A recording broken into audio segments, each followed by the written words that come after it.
Convert the point -2, -1, 5 to spherical coordinates. Because the given point has Cartesian coordinates or rectangular coordinates, we know x equals -2, y equals -1, and z equals 5. To find the spherical coordinates, we'll need to find rho, theta, phi using our formulas here below. But for a quick review, rho is the distance between the point and the origin, this distance here. Theta is the angle counterclockwise from the pole, or positive x-axis in the xy plane, this angle here.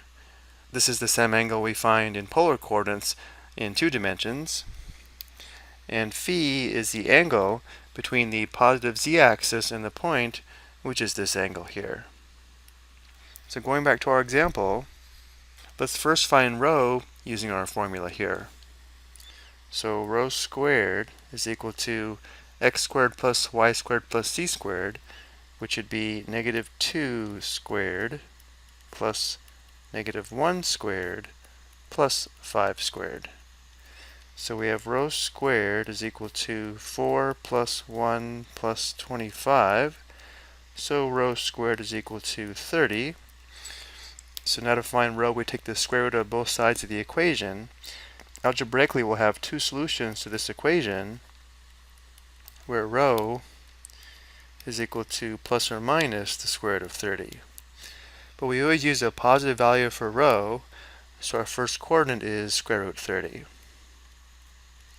Notice how from the directions we could find a decimal approximation for the square root of 30 and then round to 1 decimal place, but let's go ahead and give the exact value. And now we'll find our angle theta. We need to be careful though to make sure we find angle theta in the correct quadrant. To make sure we do this, let's plot the point -2, -1 in the xy plane.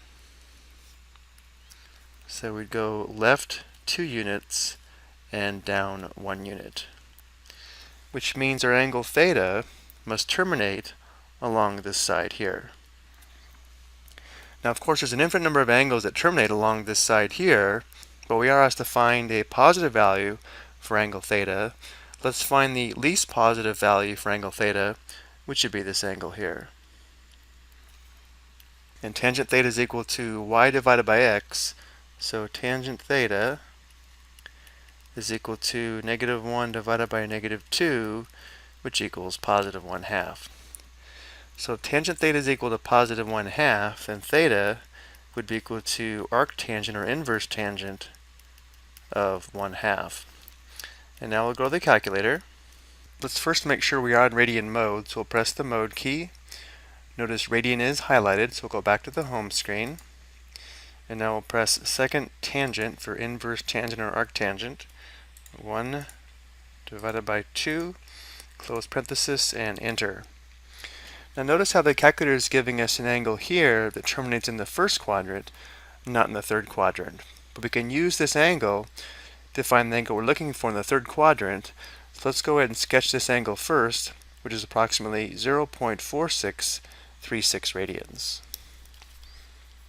So the calculator gave us this angle here, which is approximately 0.4636 radians. Well, the angle that has the same tangent function value as this angle here in the third quadrant would have the same reference angle. So our angle has a reference angle of 0.4636 radians, which means our angle theta is going to be equal to, or approximately equal to, the reference angle of 0.4636 plus half a rotation, or plus pi radians. Let's also record this down here. The calculator gave us approximately 0.4636, but our angle theta in the third quadrant that has the same tangent function value would be this angle plus pi radians. So let's go ahead and go back to the calculator one more time. And since this angle was our last entry, we can press plus pi. So our angle theta in the third quadrant is approximately 3.6052 radians.